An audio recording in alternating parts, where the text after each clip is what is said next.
Good morning, everybody, and welcome back to the Chili Prepper channel for your second episode of Truck Talk and me getting used to talking in front of the camera.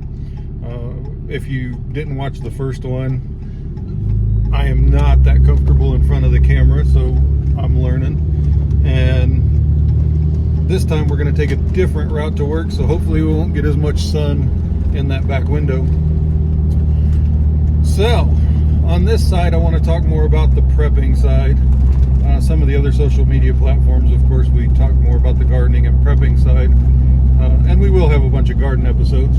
But just because what's going on right now in the world, not that I want you to be afraid or anything like that, being prepared, we do that to lessen fear, actually. So,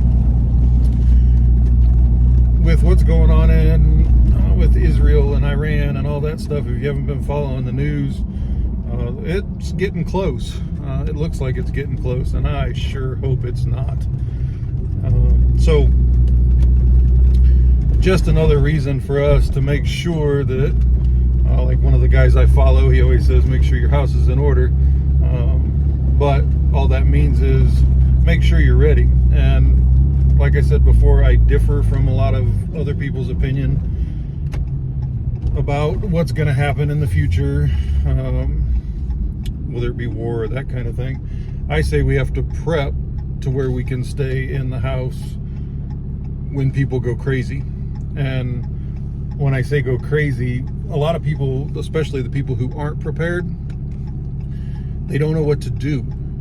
So let's just say this war kicks off over in the Middle East. They've been fighting for hundreds of years. It's not going to stop. So do I think it's going to happen? Yeah, I absolutely think it's going to happen. But I'm hoping for everybody's sake that it doesn't.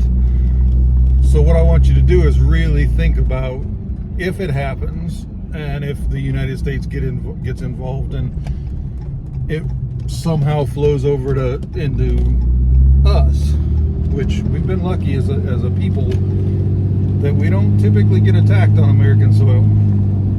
And I'm not saying we're going to by any means, but supply chains can be disrupted. Let's hope they never start a draft again, anything like that. I told you in the first video, I just briefly mentioned, I don't dwell on it. I am a veteran. I learned a lot, but not in the ways that you think that I would have learned. A lot of people immediately think, oh, they're a veteran, the military taught them everything, about prepping and war and, all this stuff. Well, yeah, sometimes. But a lot of times it's not in war that you learn it. It's the wild people that you're paired with and the things that you have to do. So I've got a lot of really funny stories I like to tell. I was in with some very comical people. And my oldest son talked to me this weekend, and he wants me to incorporate some of my funny stories into this. So at the very end, we're going to finish with a story, if you stick around that long. But until then, take a look around. I mean, your basic preps. Make sure you've got water. If you don't have water, and definitely something to flavor it with. Because if you're like me, I mean, I do drink straight water, but it's a lot more pleasurable if you can make it tea. Or even Tang or Kool-Aid or whatever it is you like to turn it into. For me, you want to make sure that you've got coffee. Coffee prices are going up, and it's getting harder in the world with the droughts and everything. It was really, really hard. I won't dive deep into that, but you can look it up. There's people who really covered it well. So make sure you have the things that you really need, because trust me, nobody that is around me will like me if I don't have coffee. So make sure you have coffee. Make sure you have plenty of food. And it can be canned food. Canned food will last a lot longer than most people think. They'll look at the best by dates, and that kind of stuff on the cans, but really do a deep dive into it. Maybe we'll do a couple episodes on it. Make sure you're buying the things, and all I'm saying is stock up heavier on the things that you'll eat on a regular basis. That way, if nothing happens, you've got more food in the house, and maybe it's a year down the road, you pull a couple cans out when you're making spaghetti or whatever it is, you just save some money, because the price in a year from now, in my opinion, is going to be a lot more than the price is right now. So there's no harm, no foul. We prep in case it happens. We hope it doesn't happen. So make sure your house is in order. Trust me, I watch a couple of these other channels out there, so you're going to hear, I watch them religiously, so you're going to hear some of the things that they say repeated, I'm sure. I'm not trying to copy, but I really like that term. Make sure your house is in order. Okay, now for the story. So when I was in the military, with some very, very funny people. If you haven't been in the military, you wouldn't believe the people you're paired with, and a lot of times you won't believe the people that they actually let in. So on this one particular day, this is just on base. If I haven't said it, I was with what's called 11 Mike Charlie 2 when this was going on. So 11 Mike is nothing more than a tracked vehicle. It's not a tanker. They have a different MOS, but it's tracked vehicles. So I was the Bradley fighting vehicle. I was on that crew at the time, and my gunner was Sergeant Mahoney. I hope someday he finds this channel, because he was a big influence on my life. So I had a pretty nice car. I had overextended myself, and I mean, I was really stupid with money in the early days. I went in right when I was 18. I graduated, and 2 weeks later I was in the military. I had been on the delayed entry program. It made me who I am today, though, so I don't regret it at all, but I was horrible with money. So to get down to the motor pool, this was over in Fort Carson, Colorado. They have what's called the Banana Belt. It's basically a one-way street all the way down south and a one-way street all the way back up. And if you look at it on the map, it's almost kind of, I guess not exactly, but kind of picture Florida. One-way street down, one-way street up.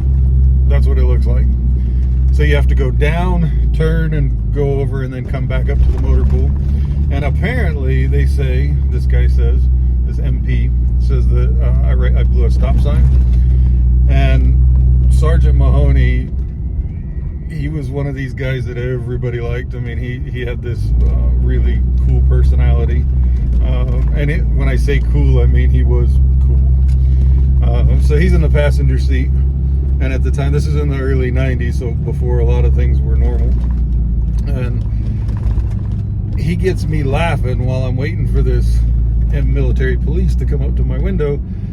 And he's sitting over in the seat doing the Eddie Murphy routine, doing pull over.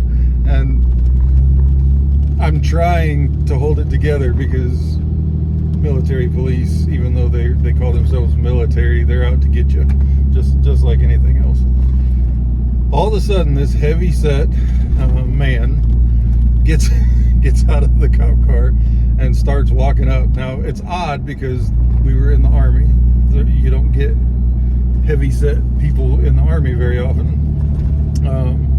But he was built like I am now at 50 years old, so it was very shocking. Well, Sergeant Mahoney starts even more, and he's doing the flamboyant talk, which is not him. And I'm laughing, I can't help it. And he gets up to the window, and wouldn't you know it, he has a high-pitched voice. And I lost it. So Sergeant Mahoney and I are laughing like crazy in the front seat of this car. I'm 18 years old. This is a sergeant, that's at my window. And I think I'm just gonna get taken away. I think I'm done. And if you were in the military in the early 90s, you're in trouble. If that happens, your chain of command is gonna tear you apart. So what's funny is he's asking questions and I'm answering them, but I can't stop laughing because my sergeant is over here making all these, and he keeps on. He's lowering his voice so the sergeant at the window can't hear, but he just keeps on, and I'm hysterically laughing the entire time. Well, it turns out, he's asking me what we're laughing at, and I'm trying to divert the question, that kind of thing. I think what happened is he finally got so frustrated, he left us alone and walked away. And we sat there for probably 5 more minutes laughing because we couldn't stop laughing. These are the things that I really enjoyed in the military, and the people that I really enjoyed in the military. So you just have to kind of visualize it to try to get a picture of what's going on. Because obviously I know it's not as funny now as it was then, but my oldest son wanted me to tell the story. This is one that he specifically brought up, so I thought I would tell it on the channel today and help me get over my fear of speaking on the camera. All right, I'm getting ready to turn back into work, so this will conclude our Monday morning chat. Hopefully everybody's got their coffee out and ready, and we'll try this again tomorrow. So thanks for sticking with me. If you stuck with me, I hope you liked this. If you did, give it a like to try to help me out a little bit. Well, let me see, because it is nerve-wracking doing this. If you didn't, again, I hope you give me another chance. I'm going to keep doing this until I get good at it one way or the other. This is the Chili Prepper channel. I'm Steve, and I will see you in the morning.